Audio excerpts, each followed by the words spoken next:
time to watch some horror movies. Let's get into it. What the hell? Well, I'm out of here. That's something you don't see every day.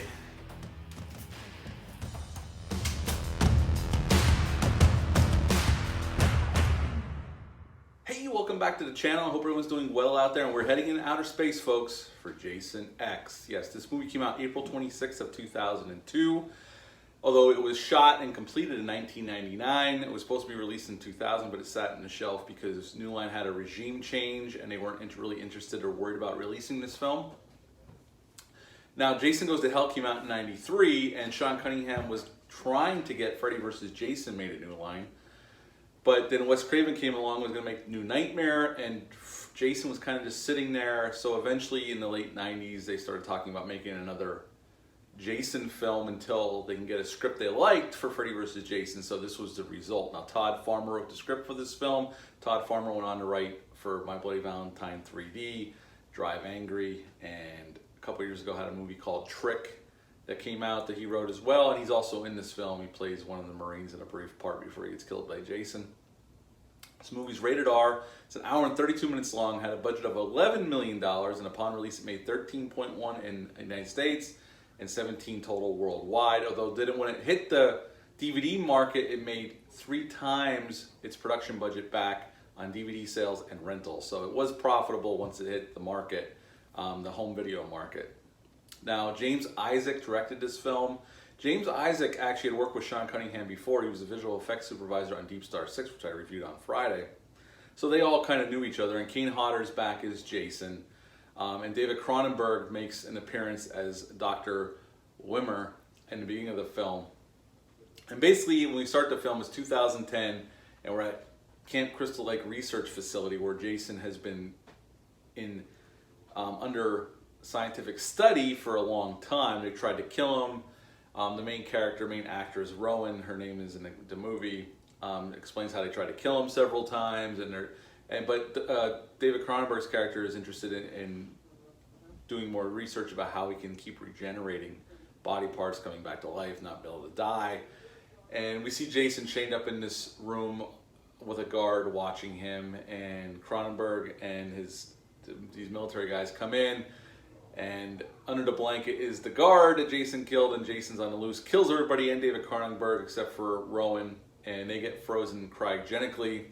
And then we skip forward to the year 2455, where Earth is no longer livable, and this class comes down to Earth to do some research, and they find that Jason and Rowan cryogenically frozen. They take them back aboard their ship and go back in outer space to go back to Earth 2.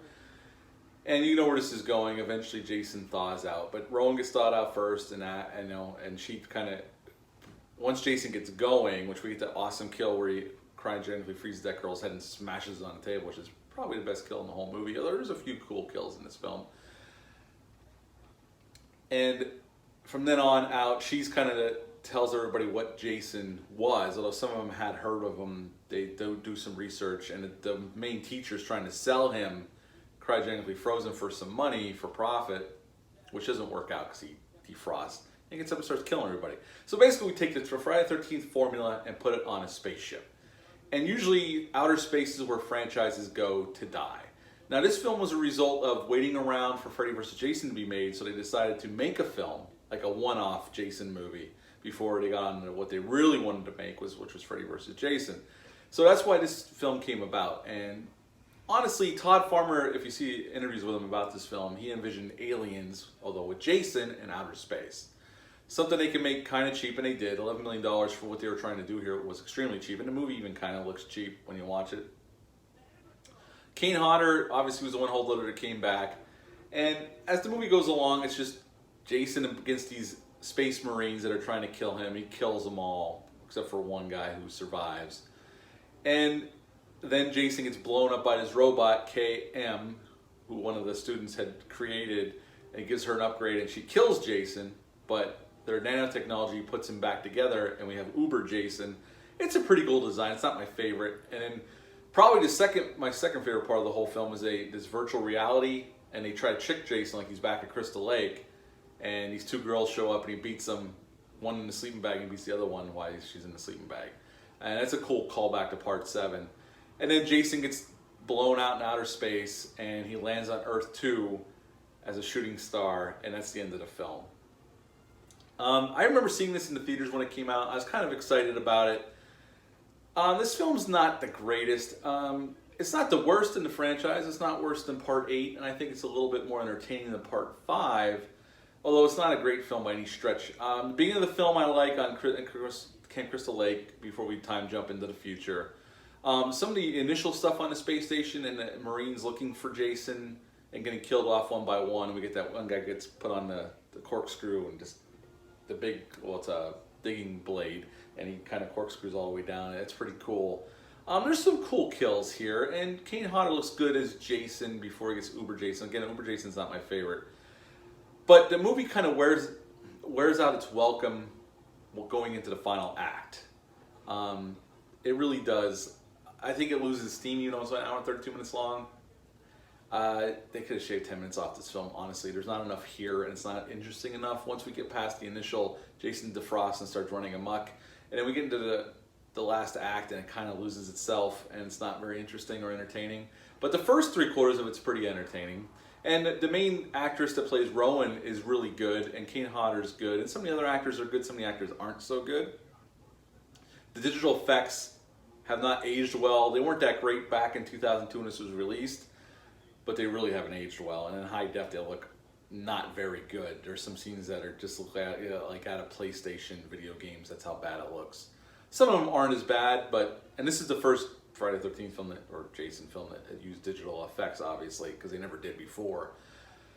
Other than that, I don't think I have any trivia other than those things, but this was the least censored film out of the Friday films. That was the other thing I wanted to tell you. But overall, it's okay. It's not the greatest. This was like an appetizer between the main course before waiting for Freddy vs. Jason, which we got the following year come out from New Line. Which is definitely a more entertaining film. This one's okay. Again, it's better than Part 8. How could it not be? Part 8's a dumpster fire. I think it's a little entertaining than Part 5, but not by much. I would give Jason X a 6 out of 10. I think the directing's okay. Some of the lighting choices I don't really care for. But overall, it's okay. You can have a good enough time with it. It's not one I revisit often, but I think it's 6 out of 10 is fair for this one. Have you ever seen Jason X? Leave a comment down below. Let me know what your thoughts on Uber Jason and the space setting. Usually, again, franchises go to space to die, literally. It's usually the end of the line for most franchises. Hit the thumbs up, hit the subscribe button, share this video. I greatly would appreciate that. I'm going to be back later in the week with Freddy vs. Jason. I'm going to watch that tonight and get that review out later in the week. And I have Rob Zombie's Halloween 1 and 2 coming up, along with the original Halloween 2018, leading up to Halloween Kills, and some other Halloween fun as we get closer and closer. I'm going to start decorating the house soon. But other than that, I hope you're all doing well out there, and bye.